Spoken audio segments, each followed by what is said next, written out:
दोस्तों कहते हैं कि धरती पर कहीं भी भगवान श्री राम का नाम लिया जाता है तो उनके वनवास काल को जरूर याद किया जाता है। और जहां वनवास की बात आए वहां चित्रकूट का नाम जरूर आता है। और आए भी क्यों ना, प्रभु श्री राम के वनवास की पवित्र भूमि रही है चित्रकूट, जहां उन्होंने अपने 14 वर्ष के वनवास में 11 वर्ष का समय यही बिताया था। और चित्रकूट का दिल है रामघाट। यहीं से शुरू होती है वो दिव्य कहानी जिसने इस स्थान को तीर्थों का तीर्थ बना दिया।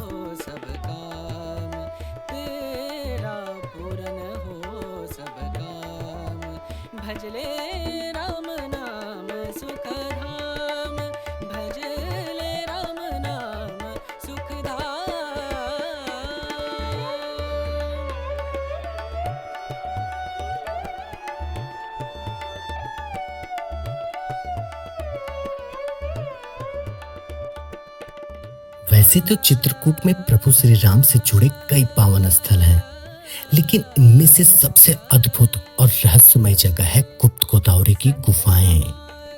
कहा जाता है कि इस एक गुफा के भीतर सैकड़ों छोटी छोटी गुफाएं मौजूद हैं। यही कारण है कि लोग कहते हैं अगर कोई गलती से भीतर चला जाए तो वापस आना आसान नहीं होता। अब सवाल उठता है, आखिर इस गुफा का नाम प्रभु श्री राम से क्यों जुड़ा? तो मान्यताओं के अनुसार वनवास काल में प्रभु श्री राम, माता सीता और लक्ष्मण जी कुछ समय के लिए यही निवास करते थे। जब उन्होंने गुफा में पहली बार प्रवेश किया था तो उनके दर्शन की लालसा में महाराष्ट्र की पावन गोदावरी नदी यहाँ प्रकट हुई। और यही है इस स्थान का चमत्कार, क्योंकि गोदावरी नदी न तो मध्य प्रदेश में मिलती है न ही उत्तर प्रदेश में, लेकिन इस गुफा के अंदर ये अचानक प्रकट होती हैं और बाहर निकलते ही फिर से धरती में समा जाती हैं। आज तक विज्ञान भी इसका रहस्य समझ नहीं पाया है, इसीलिए इसे कहते हैं गुप्त गोदावरी। यहाँ गुफा के भीतर मिलता है राम दरबार, जहाँ भगवान राम अपना दरबार लगाया करते थे। वहीं पास में है सीता कुंड, जहाँ माता सीता स्नान किया करती थी।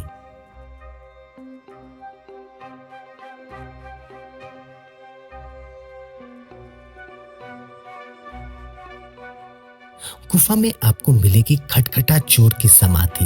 कहा जाता है कि ये एक दानव था जो कभी यहाँ रहता था और एक बार इसने माता सीता के वस्त्र चुरा लिए थे।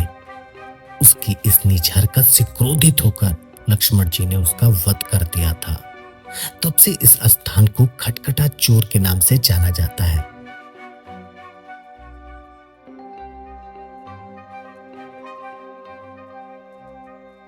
आज भी गुफा के भीतर घुटनों से लेकर कमर तक गोदावरी नदी का पावन जल भरा रहता है।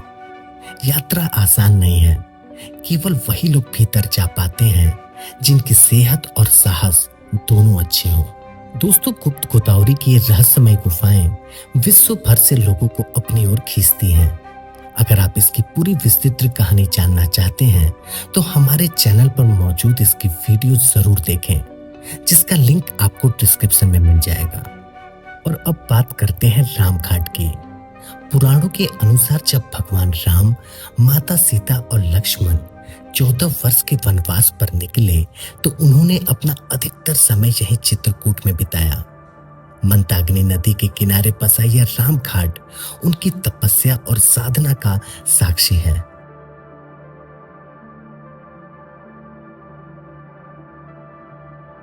यहीं पर महर्षि अत्रि और माता अनसुया ने उनका स्वागत किया था और यही महर्षि वाल्मीकि ने श्री राम की लीला का वर्णन किया। कहते हैं कि तुलसीदास जी ने भी पहली बार भगवान राम और हनुमान जी के दर्शन इसी पवित्र घाट पर किए थे।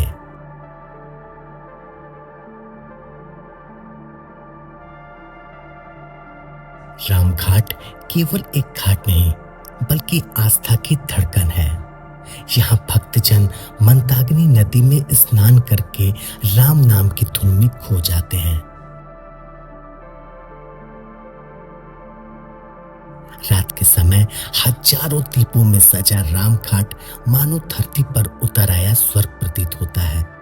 यहीं पर प्रतिदिन राम की आरती गूंजती है, जिसकी ध्वनि सुनते ही लगता है जैसे संपूर्ण वातावरण राममय हो गया हो।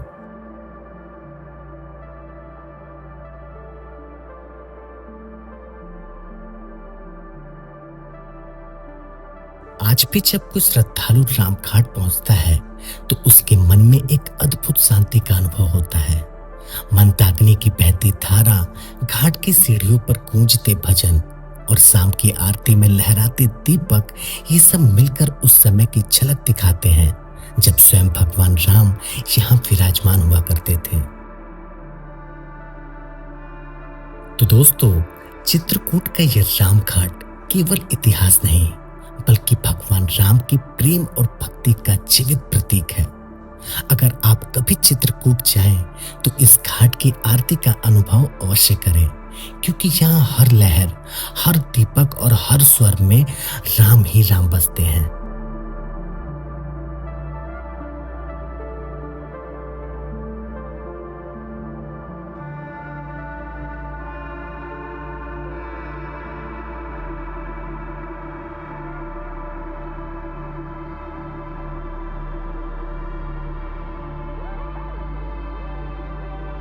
तो ये थी दोस्तों प्रभु श्री राम के वनवास काल की तपोभूमि चित्रकूट।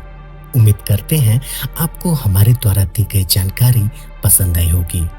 वीडियो पसंद आई हो तो चैनल को फॉलो, लाइक, सब्सक्राइब करना मत भूलिएगा। मिलते हैं जल्द ही किसी और कहानी के साथ। तब तक के लिए राम राम।